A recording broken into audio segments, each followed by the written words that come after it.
Warahmatullahi wabarakatuh. Ya, baiklah, sebelum kita memulai pelajaran hari ini, silahkan dipimpin teman-temannya untuk berdoa. Apa kabar semuanya anak-anak? Sehat? Sebelum memulai pelajaran hari ini, apakah masih ingat pelajaran yang kita bahas minggu lalu? Baik, minggu lalu kita sudah belajar tentang teks biografi. Hal-hal apa saja yang dapat diteladani dari teks biografi. Untuk itu, sekarang kita akan membahas tentang menganalisis aspek makna dan kebahasaan teks biografi. Apakah kalian punya tokoh idola? Dari mana kamu mengetahui riwayat hidupnya? Dan bagaimana perjalanan karirnya? Hal-hal apa saja yang menarik pada diri tokoh idolamu? Dan apa saja yang dapat kamu teladani dari tokoh idolamu? Baik. Biografi ditulis secara naratif yang artinya ide pokok paragraf dalam teks tersebut tidak terdapat dalam satu kalimat utama, tetapi menyebar dalam semua kalimat pada paragraf tersebut. Oleh karena itu, untuk mengetahui informasi pokok dalam biografi, pembaca dituntut untuk benar-benar memahami isi teks tersebut. Biografi salah satu bentuk teks cerita ulang. Teks biografi merupakan salah satu bentuk teks cerita ulang. Teks cerita ulang biasanya disajikan secara kronologis, mengikuti urutan waktu, seperti halnya teks cerita pendek ataupun novel. Dalam biografi juga terkandung unsur penokohan, latar, dan alur. Ada 3 jenis teks cerita ulang, yaitu cerita ulang personal, cerita ulang fakta, dan cerita ulang imajinasi, yang termasuk cerita ulang personal antara lain buku harian dan surat pribadi. Cerita ulang fakta antara lain catatan sejarah, biografi, autobiografi, dan berita di media massa. Cerita ulang imajinasi antara lain dongeng, novel, dan cerpen. Riwayat hidup yang ditulis sendiri oleh tokoh disebut autobiografi, sedangkan riwayat hidup yang ditulis oleh orang lain disebut biografi. Biografi termasuk dalam cerita ulang berdasarkan fungsi ataupun tujuannya. Cerita ulang dikategorikan sebagai teks narasi, yakni teks yang bertujuan untuk mengisahkan suatu peristiwa dengan senyata-nyatanya, sehingga pembaca ataupun pendengarnya seolah-olah menyaksikan peristiwa langsung. Yang pertama, kita akan membahas tentang menganalisis aspek makna dan kebahasaan teks biografi, mendata pokok-pokok informasi dalam teks biografi, menganalisis cara penggambaran karakter unggul, dan mengidentifikasi kaidah bahasa teks biografi. Yang pertama, kaidah bahasa.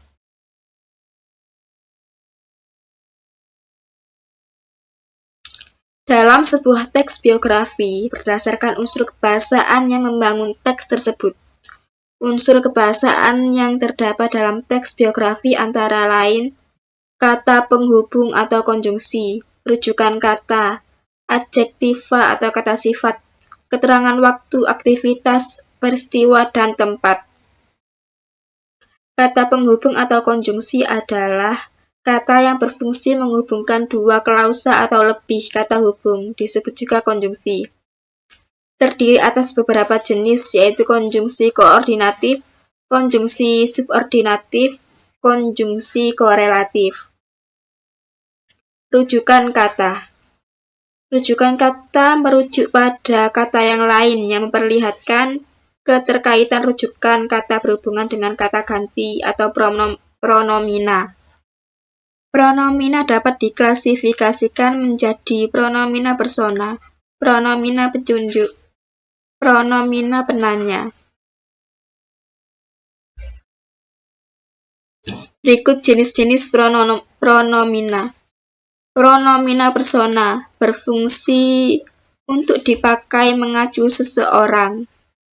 Contohnya, contoh pronomina persona pertama atau kata ganti orang pertama. Misalnya, saya, aku, daku, ku. Kalau jamak eksklusif, kami, inklusif, kita. Persona kedua atau kata ganti orang kedua yang menunjuk orang kedua diajak bicara. Misalnya engkau, kamu, Anda, dikau, kau, dan mu. Persona ketiga atau kata ganti orang ketiga merujuk pada kata ganti orang yang dibicarakan. Misalnya, jika tunggal, ia, dia, beliau, dan nya. Kalau jamak, netral, mereka, atau nya. Pronomina penunjuk berfungsi untuk menunjukkan sesuatu.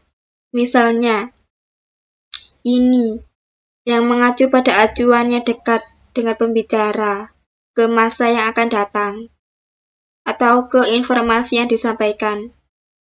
Itu mengacu pada acuan yang dekat pembicaraan atau informasi yang sudah disampaikan.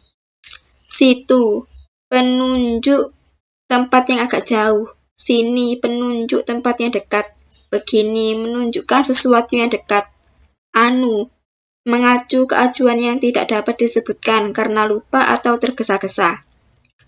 Pronomina penanya yang berfungsi digunakan untuk pertanyaan yang menanyai orang, benda, barang, pilihan, sebab, waktu, tempat, dan acara. Contohnya, siapa, apa, mana, mengapa, kapan, apabila, bila mana, di mana, dan kemana. Yang ketiga, adjektiva atau kata sifat adalah kata yang dipakai untuk mengungkapkan sifat atau keadaan orang, benda, atau binatang. Dalam pemakaiannya, adjektiva diletakkan di belakang kata yang diterangkan. Adjektiva juga memiliki ciri-ciri tertentu dan memiliki tingkat perbandingan yaitu ekuatif, komparatif, dan superlatif. Yang keempat, keterangan waktu, aktivitas, peristiwa, dan tempat. Dalam teks biografi terdapat kata-kata yang menunjukkan urutan waktu, aktivitas, peristiwa, dan tempat. Seperti contoh pada biografi Buya Hamka. Kaidah bahasa teks biografi menggunakan beberapa kaidah kebahasaan yang dominan. Sebagai berikut. Teks menggunakan kata ganti orang ketiga, tunggal, ia atau dia atau beliau. Seperti contoh pada biografi Buya Hamka. Beliau mempunyai minat dan bakat di bidang agama dan sastra. Dibuktikan dengan melahirkan sejumlah kitab atau buku di bidang agama dan sastra. Menarik perhatian beberapa lembaga pendidikan, seperti Universitas Al-Azhar, Mesir, dan Universitas Kebangsaan Malaysia, untuk memberikan gelar doktor kehormatan. Banyak menggunakan kata kerja tindakan untuk menjelaskan peristiwa-peristiwa atau perbuatan fisik yang dilakukan tokoh. Contohnya belajar, membaca, dan ceramah. Banyak menggunakan kata deskriptif untuk memberikan informasi secara rinci tentang sifat-sifat tokoh. Kata-kata yang dimaksud, contohnya kata sifat untuk mendeskripsikan watak tokoh antara lain jenius, rajin, pantang menyerah, dan pemaaf. Dalam melakukan deskripsi, seringkali penggunaan kata sifat didahului oleh kopulatif. Kopulatif adalah banyak menggunakan kata kerja pasif untuk menjelaskan peristiwa yang dialami tokoh sebagai subjek yang diceritakan. Contohnya, diberi, ditugaskan, dipilih. Banyak menggunakan kata kerja mental dalam rangka penggambaran peran tokoh. Contohnya, memahami, menyetujui, menginspirasi, dan mencintai. Baiklah, sampai sini apakah ada pertanyaan?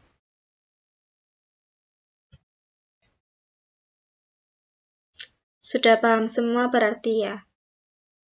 Baiklah, kalau sudah paham, mari kita simpulkan pembelajaran hari ini. Apa ada yang bisa menyimpulkan? Baiklah, kesimpulannya adalah kaidah kebahasaan. Unsur-unsur kebahasaan yang terdapat dalam teks biografi antara lain kata penghubung atau konjungsi, rujukan kata, adjektiva atau kata sifat, serta keterangan waktu atau aktivitas, peristiwa, dan tempat. Kaidah bahasa teks biografi menggunakan beberapa kaidah kebahasaan yang dominan sebagai berikut. 1. Teks menggunakan kata ganti orang ketiga, tunggal, yaitu ia atau dia, atau beliau. banyak menggunakan kata kerja tindakan untuk menjelaskan peristiwa-peristiwa atau perbuatan fisik yang dilakukan oleh tokoh. Contohnya, belajar, membaca, dan ceramah. Banyak menggunakan kata deskriptif untuk memberikan informasi secara rinci tentang sifat-sifat tokoh, kata-kata yang dimaksud. Contohnya, kata sifat untuk mendeskripsikan watak tokoh. Antara lain, jenius, rajin, pantang menyerah, dan pemaaf. Baiklah, Ibu rasa kalian sudah mengerti semua. Dan kalau tidak ada yang ingin ditanyakan lagi, coba kerjakan tugas latihan. Coba perhatikan gambar berikut ini. Siapakah tokoh biografi tersebut? Dan datalah pokok-pokok informasi dari tokoh biografi tersebut. Kalian kerjakan, boleh berdiskusi dengan teman sekelas kalian. Dikumpulkan minggu depan. Dan minggu depan kita akan mempelajari mengenai isi teks biografi baik tulis maupun lisan. Baiklah, jangan lupa sampai di rumah diulang kembali materinya. Semoga minggu depan bisa menjawab soal dengan baik dan benar. Untuk pelajaran hari ini, Ibu sudahi sampai di sini. Semoga bermanfaat. Wassalamualaikum warahmatullahi wabarakatuh. Assalamualaikum warahmatullahi wabarakatuh. Selamat pagi anak-anak. Semoga kita selalu dalam keadaan sehat walafiat, sehingga tetap semangat mengikuti pembelajaran pada hari ini. Sebelum memulai pembelajaran, Ketua kelas dimohon untuk memimpin doa. Apakah kalian sudah siap? Baik, pada pembelajaran sebelumnya kita mempelajari tentang menganalisis aspek makna dan kebahasaan dalam teks biografi, serta kaidah bahasa teks biografi. Nah, apakah kalian ingat tugas minggu yang lalu? Saya tunggu sampai jam 12 siang. Kita akan bahas menceritakan kembali isi teks biografi secara tertulis maupun lisan, dan menceritakan kembali isi teks biografi. Menceritakan kembali isi teks biografi yang dibaca dengan bahasa sendiri.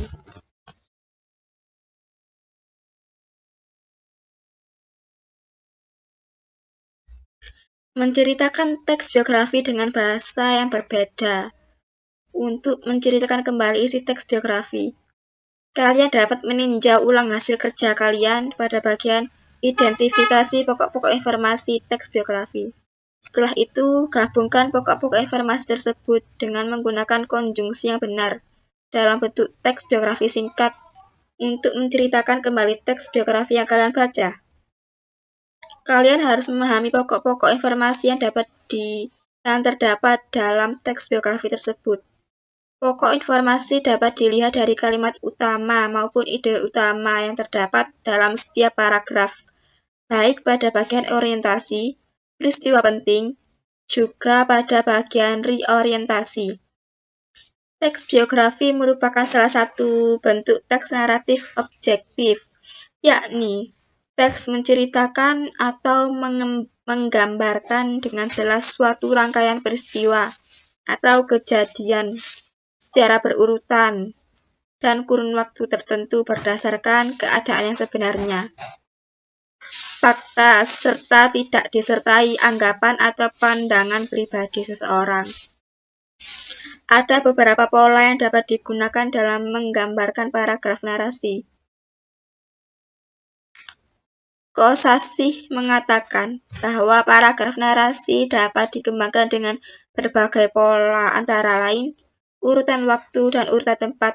Urutan waktu disebut pola kronologis. Kejadian-kejadian disampaikan dengan urutan dari pagi hingga siang, atau dari malam hingga pagi, dari dulu ke zaman sekarang, dan sebagainya. Sedangkan urutan ruang disebut pola spesial.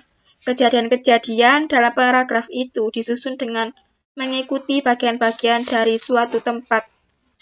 Misalnya dari barat ke timur, dari pinggir ke tengah, dari dalam ke luar, dan sebagainya. Pada bagian orientasi, berisi informasi tentang pengenalan tokoh yang diceritakan dan penggambaran awal tokoh tersebut.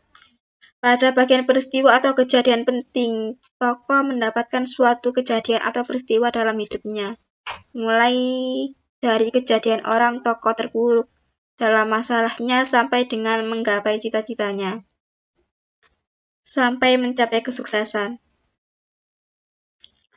Sedangkan reorientasi berisi informasi yang sifatnya opsional, yakni pandangan seorang penulis terhadap tokoh yang diceritakan dalam teks biografinya. Kejadian-kejadian pentingnya dialami tokoh ini diurutkan secara kronologis dalam kejadian penting tersirat karakter tokoh yang dapat kita teladani.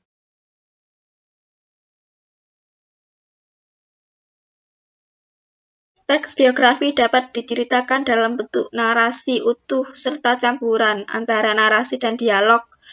Penceritaan kembali teks biografi dapat dilakukan dengan bahasa sendiri. Berikut langkah-langkahnya. Bacalah kembali teks biografi dan tentukan informasi-informasi penting dalam teks biografi tersebut. Gabungkan informasi-informasi penting tersebut ke dalam bentuk paragraf singkat dan menggunakan kata hubung atau konjungsi yang tepat. Penceritaan kembali teks biografi dapat dilakukan secara tertulis dan lisan. Ketika menceritakan kembali teks biografi secara lisan, harus memperhatikan pelafalan yang jelas dan bahasa yang runtut. Apakah kalian sudah mengerti?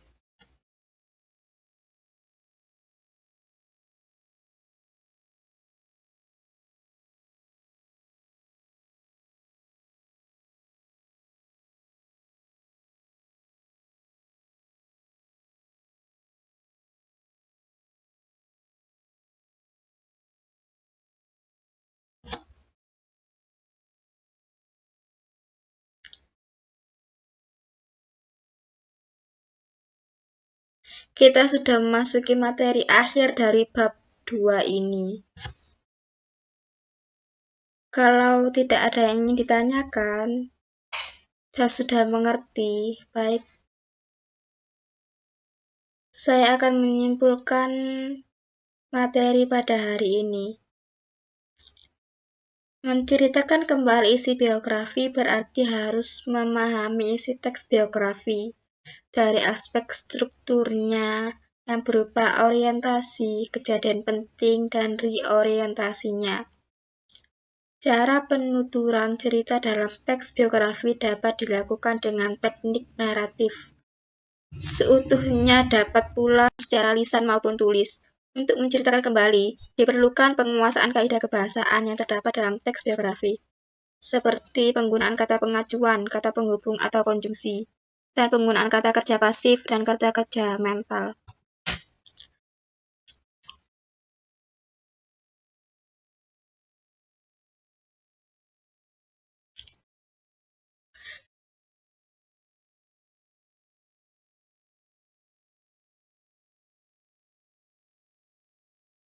Jika tidak ada pertanyaan, coba kalian cari di internet tentang siapa tokoh idola kalian. Kemudian, permasalahan apa yang dihadapi oleh tokoh tersebut. Bagaimana cara tokoh tersebut memecahkan permasalahan hingga mencapai keberhasilan. Hal apakah yang menarik dari tokoh tersebut? Dan hal apa saja yang dapat diteladani dari tokoh tersebut?